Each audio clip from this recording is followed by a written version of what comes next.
The Indian voter decided the fate of over 1,400 candidates in the third phase of elections yesterday. High voter turnout was seen across most constituencies. Is this indicative of a decisive mandate? Is this indicative of a change of mandate? Bhupendra Chaubey, National Affairs Editor, CNN IBN, and Professor Rajeeva Karandikar, the statistician and psychologist, are joining in into this discussion. Gentlemen, welcome. Professor Karandikar, first, the academic interpretation. I could rattle out all the numbers for you. Delhi, 66% versus 52% turnout in the previous election. UP, 66 versus 51. Yeah. That's a 15 percentage points higher. Likewise, in Bihar, 55% compared to 41%. Now, how do you read this increased voter turnout? Well, I think UP, MP, Bihar, the increased turnout, I would think would tend to favor BJP and Mr. Modi. This is where typically the BJP voters have low propensity to vote, and BJP was supposedly preparing to go door to door to get them to go and vote. So this high turnout, I would take it that the incremental gain is for BJP.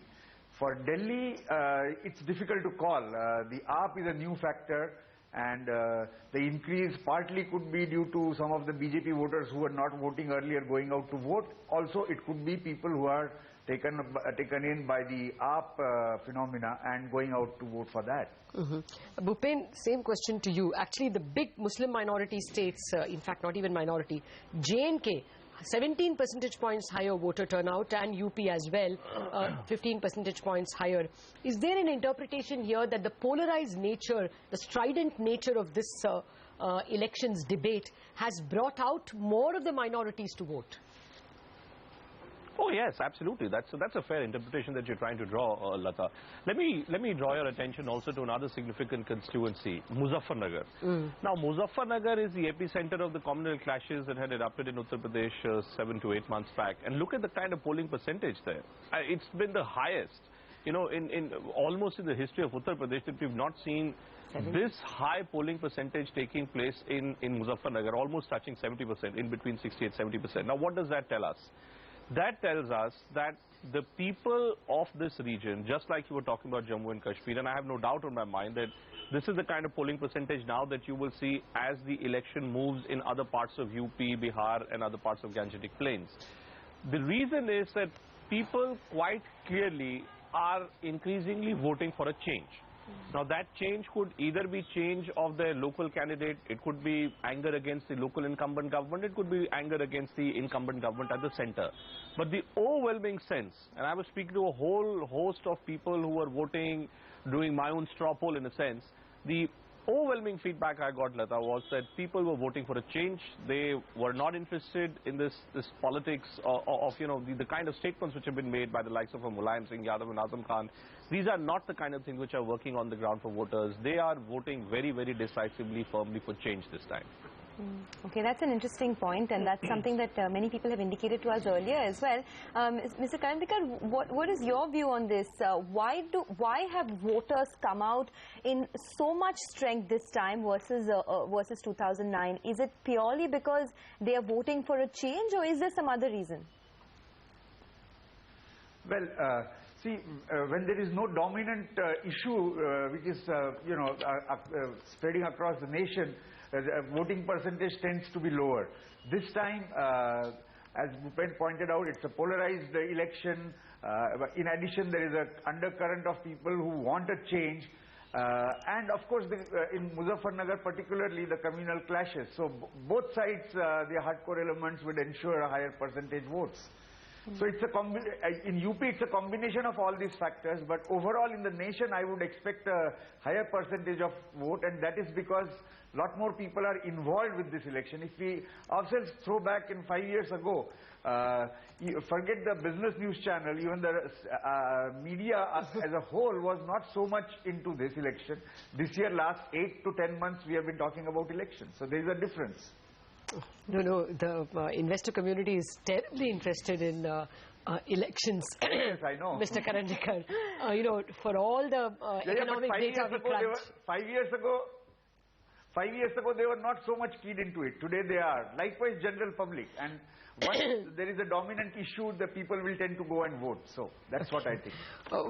You know, there were other factors that were mentioned. See, the interpretation that both of you are appearing to give me is that this would mean a surer chance of a Modi-led government and NDA government coming to power. But what about an interpretation that, other interpretation that we got from experts, that the higher voter turnout was because first that civil society movement of Anna Hazare and then AAP as a party just leading to greater participation, or an even more clinical interpretation. Voter lists are more clean. They have been cleaned out. And because the denominator is lower, the percentage looks high. Professor Karandikar? I think all these factors are true. Cleaner voter lists, yes, definitely. Anna Hazare movement, yes.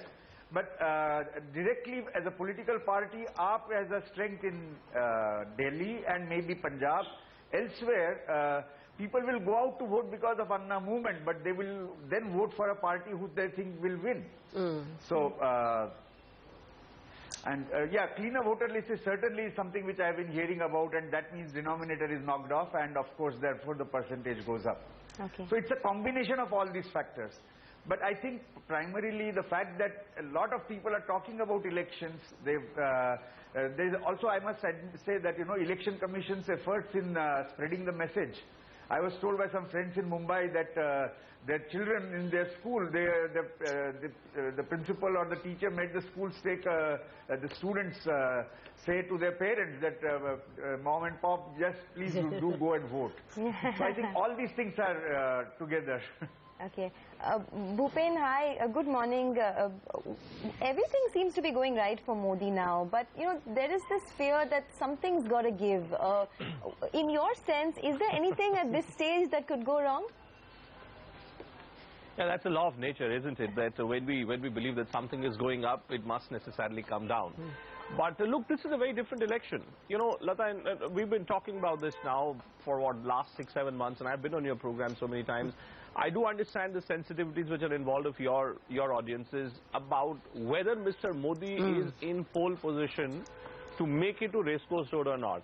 Now, let me say this very, very clearly. I think, and this is, I'm saying this for the first time perhaps on this channel, I believe that Mr. Modi, only and only on the basis of these 91 constituencies which have gone to polls yesterday, I think that Mr. Modi certainly has a huge lead.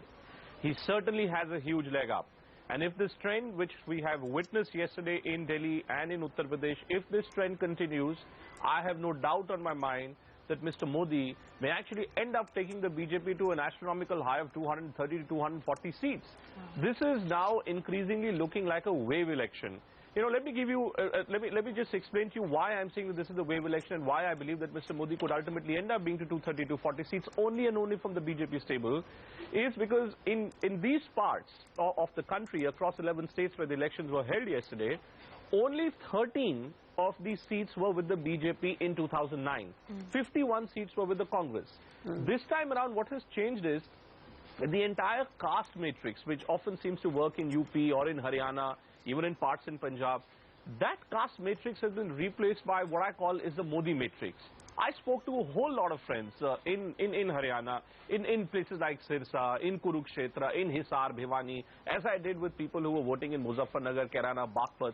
Everyone was giving me the same feedback, that this time around, large number of people are voting for the sake of one individual. Now, the moment you say they're voting for the sake of one individual, most certainly that individual is not Rahul Gandhi. Most certainly that individual is not Arvind Kejriwal across the country. So who could that individual be? That individual is Mr. Modi. I think this election increasingly now is only and only around Mr. Modi. This is an election which is for Mr. Modi to lose from here on. Could he end up doing something which could ultimately end up moving this entire momentum away from the BJP? Well, I'm not so sure. I'm not so sure, for instance, about this entire controversy which has been kicked up about his reluctance to declare that he did have a wife.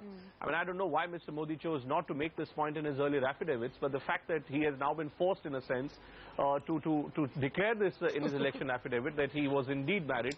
Let's see how this plays out. These are the only few political controversies that I can spot. Other than that, there's only one man who seems to be ruling the street right now. What have you made, Bhupen, of, you know, I mean, there's so much bashing that's going on between the Congress and the BJP at this point. So I'm just going to pick up one comment that was made by Abhishek Manu Singhvi, who said that the BJP's Modi wave is purely a manufactured wave. It will not result into votes, because if there was a true wave, then the BJP would not have to struggle to form a government in Delhi in the assembly elections. What have you made of that comment? You know, one of the key takeaways for me has been how, when the Delhi Assembly elections were being held, I remember there was our election tracker had suggested that when it came to the question of Lok Sabha general elections, 1 in every 3 voters who was voting for Arvind Kejriwal at the assembly level was likely to be voting for Mr. Modi at the national level. Now, I would be interested in seeing, and unfortunately now we don't have another poll coming up now because of the Model Code of Conduct.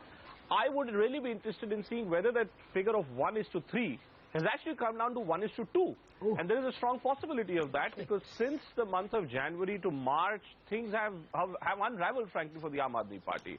You know, Arvind Kejriwal sitting on a dharna, then his decision to move out of government, and all those factors combined together have led to a view, certainly within the middle classes who come out and voted extensively for the Aam Aadmi Party, that this is a party which cannot be trusted in the long run. And that's why I'm saying that trend, if it continues in different parts of Uttar Pradesh, Bihar, and these are the 2 big states, which is why I keep referring to these 2 big states, the BJP, to get up to 230, 250 seats, needs to win big in these 2 big states, only and only on the basis of polling which has been held yesterday. I have no doubt that the BJP surely is in a position. Let me also tell you that even in Haryana, where the BJP's performance in 2009 was very poor, even in Haryana this time around, you will see the BJP could perhaps make some huge gains. That's emphatically made, Bhupen and Professor Karandikar. Thank you very much for joining us. I think your interpretation, Bhupen, better explains why today, when the Nasdaq is down 3%, Nikkei is down 2.3%, most Asian indices are down 1%, India is down just 0.4%, and the mid-cap index is actually higher. Adani Enterprises is up 1.2% on a day like this. Well, thank you very much for joining us.